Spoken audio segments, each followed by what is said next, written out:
Hey everybody, this is my 125 gallon tank and we're going to try to do a feeding video on it here. My battery is about to run out again.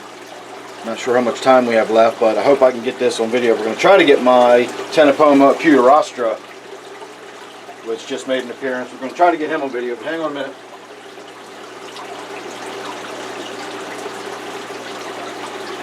This is all a bit spur of the moment. I got in here kind of late today.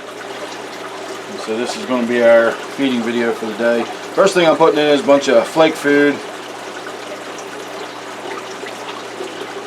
Everybody else goes after that. The Ctenopoma, however, is a very picky eater.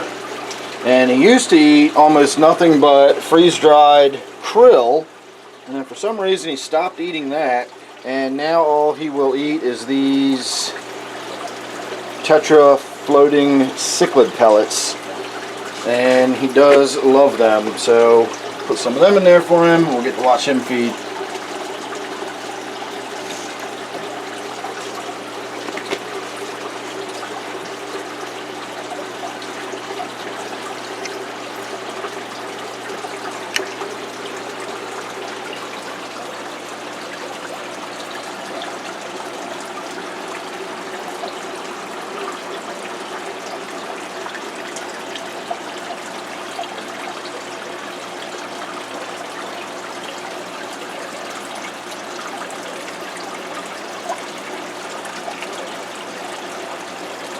Thought that rainbow fish was going to take that pellet right out of his mouth, but it didn't.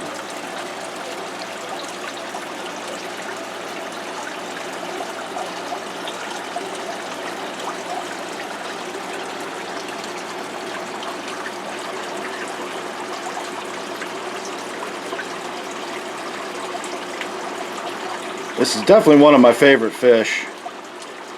I had someone asking about him the other day, whether or not I would recommend him. And I absolutely would.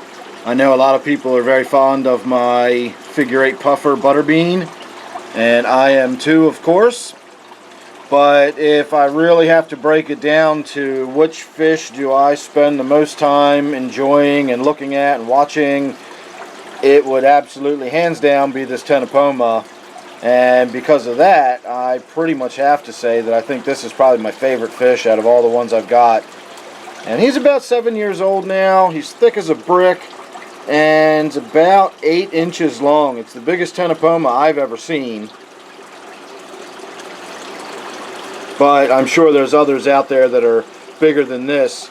Fish are indeterminate growers, meaning that they never stop growing all throughout their life. They will grow more slowly as they get older, but they never stop growing. So if you've got one of these that lives 10 years and you feed it well, you know, it could be a significantly sized fish. This one's about 7 or 8, somewhere in there. Probably closer to 7, I would say, than 8. Not entirely sure. I want to say 2013, I probably set up the tank that I put him in originally. And now we are down to just a couple of minutes of battery, so I'm going to stop recording here. Unfortunately, this camera, if it runs out of battery, it just dumps everything. It doesn't save where it cut off, so if I cut it off too late, we'll lose everything. So I'm going to say thanks for watching. Make sure you're subscribed. You don't want to miss anything I got coming up. Don't forget, this is my 125 gallon tank. Thanks again, and I'll see you real soon in the next one.